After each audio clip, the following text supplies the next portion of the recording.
کسی کو کافر کہا، میں مصطفیٰ کہہ رہا ہوں کل کے دن تم وہ بنا کر اٹھائے جاؤ گے جو تم نے اسے کہا تھا. خود کافر ہونے کے لیے تیار ہو جائے. اللہ تعالیٰ کا دین پہنچ رہا ہے، یہ سارے مسلمان ہیں.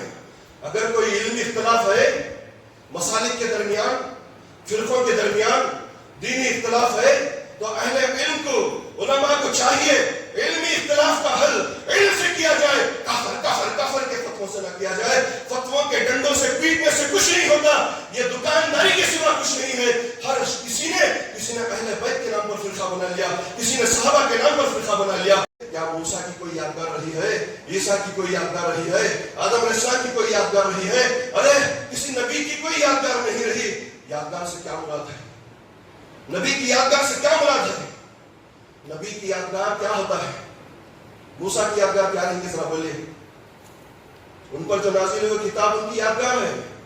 یہ تورات، یہ زبور، یہ انجیل، یہ نبیوں کی یادگار ہے.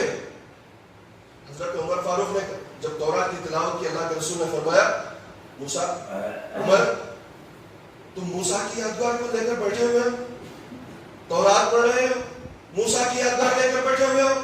اگر آج موسیٰ بھی ہوتے تورات چھوڑ دیتے، محمد مصطفیٰ کے دین کی اطاعت کرتے، محمد مصطفیٰ کے دین پر چلتے، قرآن پر چلتے. یادگار موسیٰ کی باقی نہیں رہی، محمد ہی کی یادگار قرآن کی شکل میں باقی رہے گی. جب موسیٰ و عیسیٰ کی یادگار باقی نہیں رہی، سب سے بڑے ہم نے اپنے بڑوں سے سنا ہے کہ صرف اللہ ہم سے بڑا ہے، محمد مصطفیٰ کی یادگار باقی رہے گی. اس کو قرآن اور دین کے نام سے ہم یاد کرتے ہیں. اللہ تبارک و تعالیٰ دین حق پر چلنے کی ہمیں توفیق عطا فرمائے، فرقہ واریت سے بچنے کی ہمیں توفیق عطا فرمائے. خدا کی قسم اگر میں جھوٹ کہہ رہا ہوں تو اس منبر پر ٹہل کر میں کہہ رہا ہوں کہ اللہ تعالیٰ مجھے آئندہ جمعہ خطبہ دینے کے لائق نہ چھوڑے، اللہ مجھ پر لعنت برسا دے اگر میں جھوٹ کہہ رہا ہوں. یہ فرقہ واریت سے سوائے جہنم کے کچھ بھی نہیں ہے.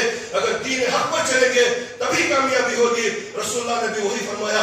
ہم نعرے لگاتے ہیں مذہب ما کتاب اللہ و اتباع رسول اللہ. اس کا کیا مطلب ہے؟ ہمارا دین اللہ کی کتاب ہی ہمارا دین ہے، رسول اللہ کی اتباع ہی ہمارا دین ہے. ہمارے بڑوں نے بھی کوئی نئی بات نہیں کی.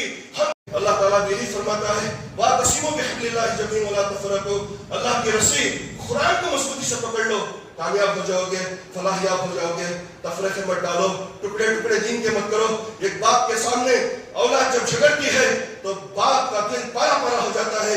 محمد مصطفیٰ کے سامنے امت ٹکڑے ٹکڑے ہی ہو رہی ہو، کیا محمد مصطفیٰ کا دل پارا پارا نہیں ہوگا؟ ہمیں امت واحدہ بن کر چلنے کی ضرورت ہے، یہ امت بن کر چلنے کی ضرورت ہے. شاعر کہتا ہے سینکڑوں خدا ہیں جن کے وہ ایک ہی صف میں کھڑے ہوئے ہیں، یہ خدا ہے جن کا وہ بکھرے پڑے ہوئے ہیں. یہ ہونے کی ضرورت ہے. وَاعْتَصِمُوا بِحَبْلِ اللَّهِ.